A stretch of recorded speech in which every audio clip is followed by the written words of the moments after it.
Hey, I hope you guys are having a great start to your Friday morning. I'm jumping on a little bit late to what I normally do.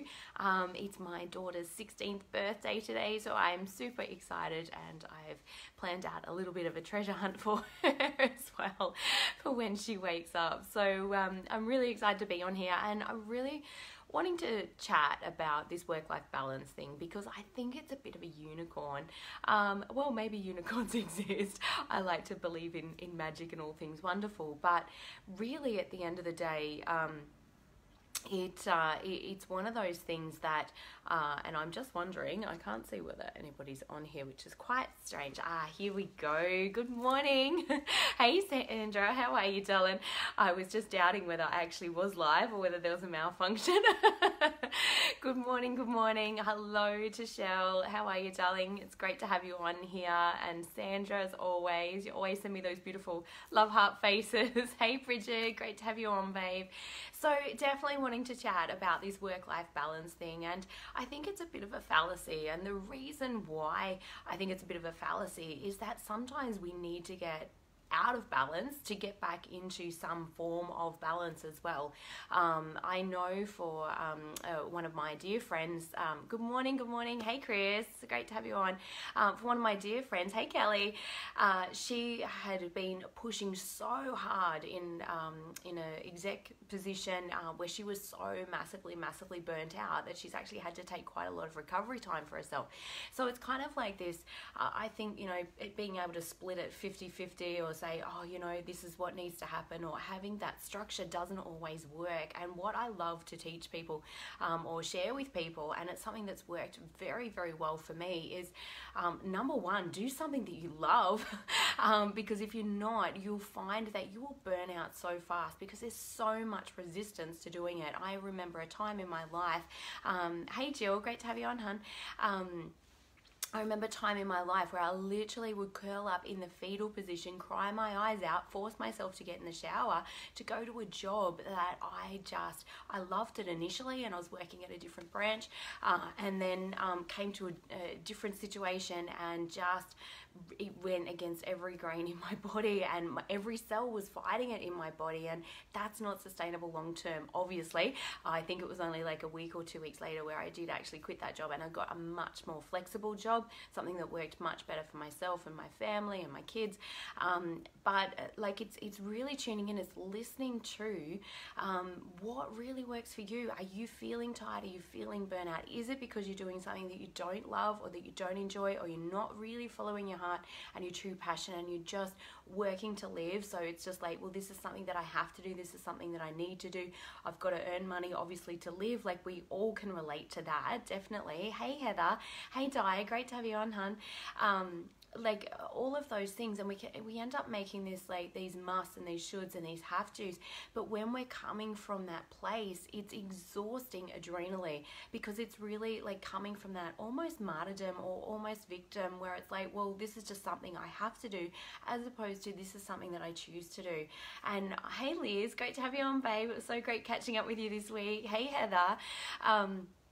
So when we step into that space of doing something more that we love, you will find less resistance. And these days, my work and my play, my days are a blend of everything. It's really difficult. I've actually spent the last 3 days like literally documenting, putting some systems in place, but literally documenting everything that I do. And it's just such an entwined blend these days.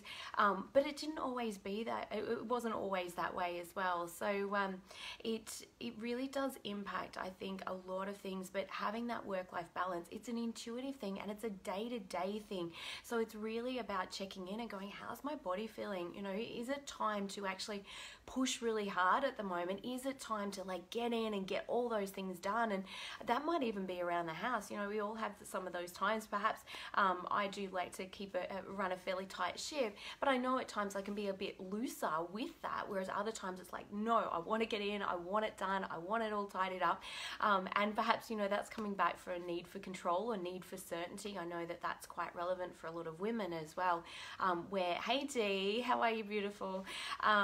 Where, you know, we can feel like that sense of feeling chaotic or feeling out of control internally. So we look for the first thing that we can kind of manage or find control in our external world. That can definitely be a thing that plays out. But at other times, and my mentor, Scott Harris, I love this statement that he used when he was training to be a triathlete for Australia, and he had one of the best coaches in the world doing this. Yes, absolutely. Totally agree with that as well, Liz. And it's, yeah, instead of I have to, I choose to. It's so powerful. Or I'm so lucky that I get to. I often change that one as well. So, and yes, Dee, you and I are both the same, honey, running that tight ship. And sometimes it can have us really wound up in this tight ball where we feel too scared to actually let it go, or we might have some really strong rules around exactly what I was talking about before. I need to, or I have to, or it has to be this way, otherwise I'm a failure, otherwise I'm not a good mum, otherwise I'm not lovable. All these stories that we create in our life as well. Hey Rach, hey Deb. So many gorgeous souls on here today that I just totally love and adore. And I love everyone else as well, ones that I've had probably a little bit more connection with. So it's great to have you all on, which is so beautiful. But definitely going back to what I was saying before, when my mentor Scott was training as a triathlete for Australia, and he was tired and he was exhausted, and sometimes would be in a lot of pain before he'd set out to do like his 1 or 2 hour swims or his training for that. And his coach would say to him, you need to know when it's time to push.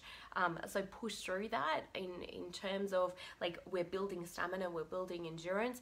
And as we know, like if you go to the gym, if you're like lifting weights that is very, very easy for your muscle, it's not challenging your muscle at all, then there's not that ability to, you're not going to be growing your muscles. And I really think personal development is the same. Unless it's uncomfortable, we're not necessarily growing, and I've just read a great book as well, The Icarus Deception by Seth Godin. Another great book about getting out of your comfort zone and really stretching beyond that. So it's knowing when we've got to do that, or actually, is your body really unwell? Do you really need just to stop and actually take a breather and take it a little bit easier? And I was very, prone to pushing and pushing and pushing. And I felt like as a single mum, like I had to do that.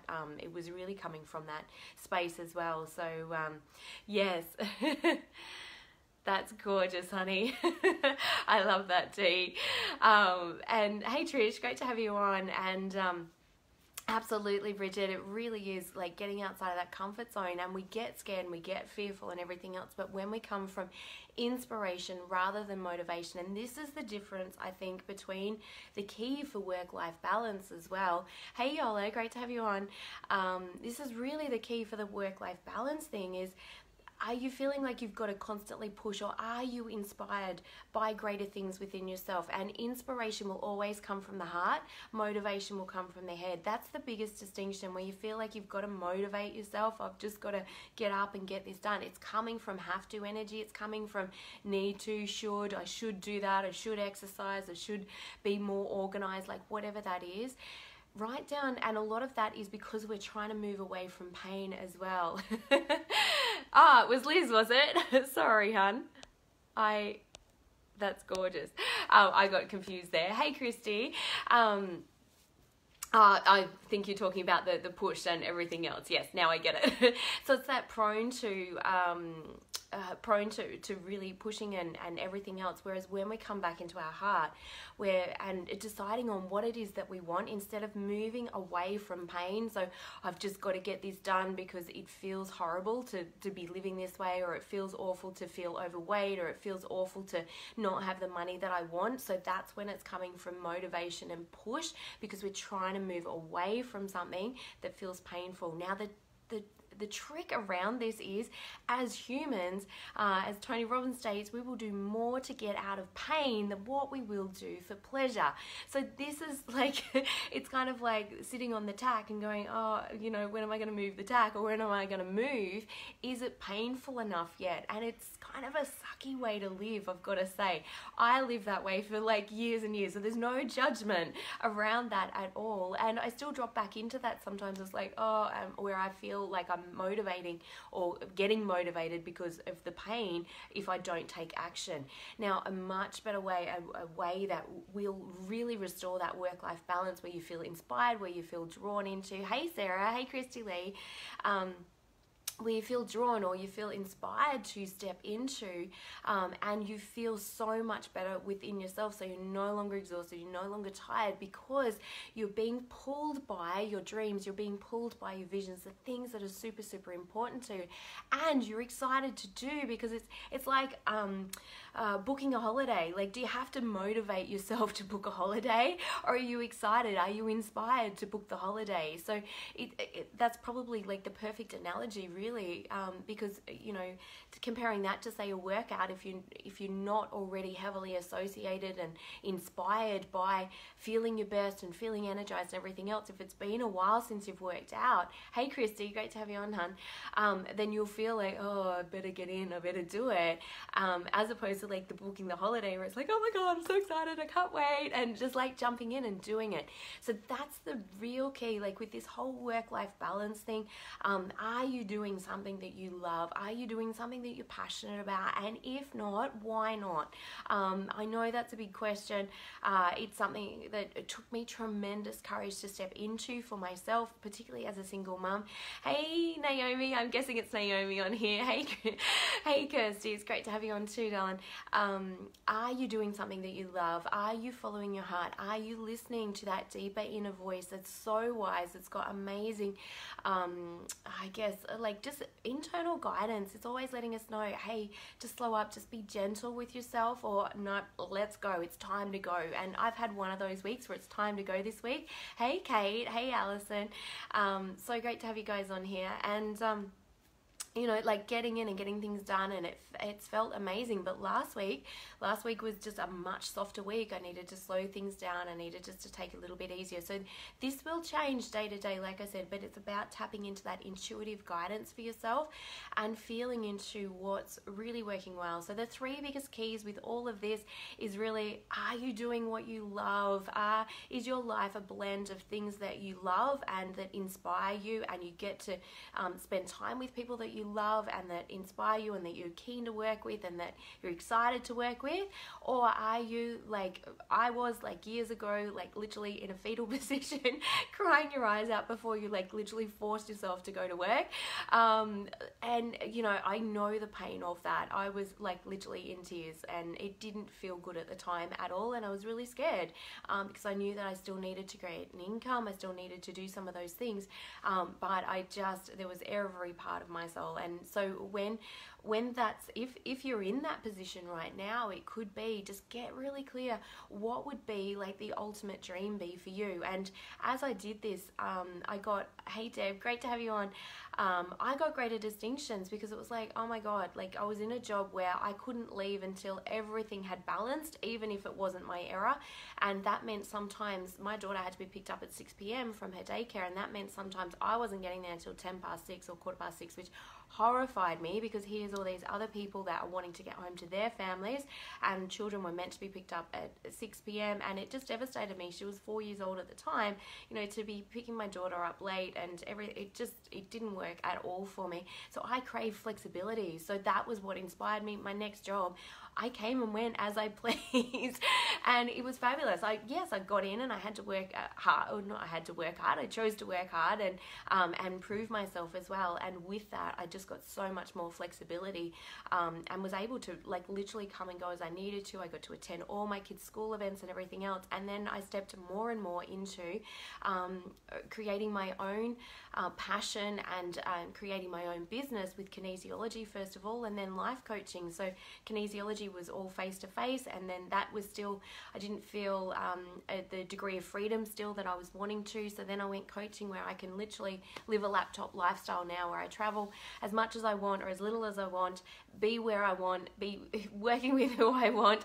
And but it all started out from that first desire of moving away from that pain of feeling like totally in that fetal position, totally resentful of my job, and it taking me away from my family, to leading me down a pathway to feeling my full passion. So it doesn't matter where you are on your journey right now. If you are in something, hey Yvonne, great to have you on. Hey PJ, hey Kim. If you are working somewhere where you're not passionate, know that you have that choice.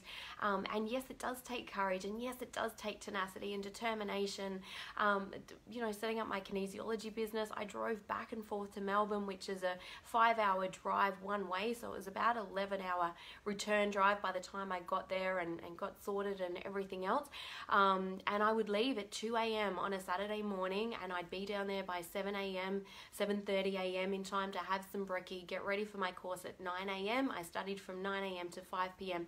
Saturday and Sunday, then drove back home and would get home about 11 p.m. on Sunday night. And I did that 36 times to do what it was that I loved, but it wasn't a push. And this is this work-life balance that I'm talking about, because I was so inspired. I couldn't wait to get down there. Yes, I would get tired, but it was a satisfied tired. It wasn't a I hate my life tired, let me escape tired. So I hope that that's given you some really key distinctions. So like I said before, number one, do what you love, follow your heart. If you're not sure what that is, or you feel like you're in a bit of an abyss at the moment, or feeling a little bit lost, 100% reach out, let me know, and we can have a chat and see if and how we might be able to work together to help you get a little bit more clarity around that. The other thing that I also mentioned is listen to your internal guidance. Know when it's time to push, know when it's time to rest. And when I say push, it's inspired action, not pushed, I have to, I need to. You know when it's time to just get in and get the work done. Hey Anne, hey Sal, great to have you on. And now I've forgotten my third point, which is really quite funny. But anyway, you'll get that if you go back to the replay. But it really is just that day-to-day check-in with yourself. Know what it is that you're wanting to do. Have that blend. Get clear. Act from inspiration, not motivation. Get clear on what it is that you want and work towards creating that for yourself as well. I love that so much, Liz, and it's so true. I'm the same, honey. Yeah, and I love studying and all of that. It's what drives me. I love listening to audiobooks. So get clear, that might not be your thing, and that's completely okay. Hey, Marguerite. Hey, Ricky. Lovely to have you guys on. So that may not be your thing. If it's not, don't feel like, that you're failing in any way or anything else. Get clear. I know some people that love to go riding early in the morning.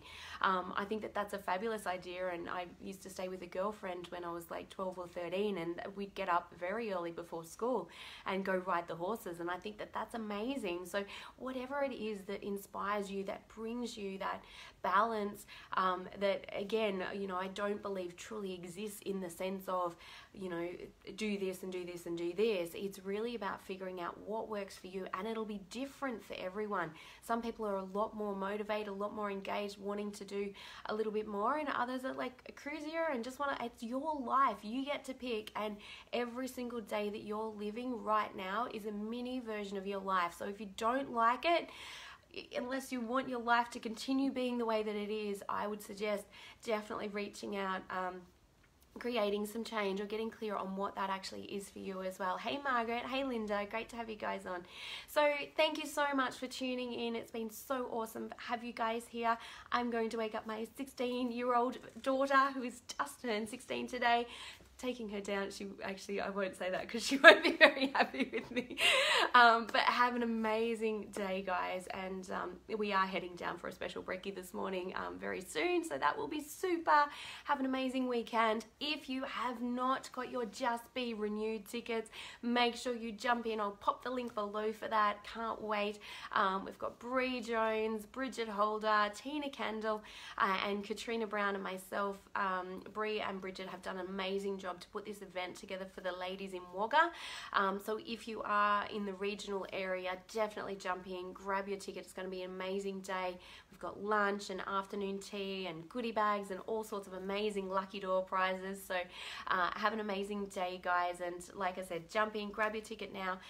Or if you're feeling a bit lost, make sure that you reach out and let's have a chat and get you back into feeling excited, passionate, loving life and living life to the fullest as well. Have an amazing day. Hey Lisa, great to have you on, babe. You have to jump back and watch the replay. Catch you guys later. Have an amazing day. Bye.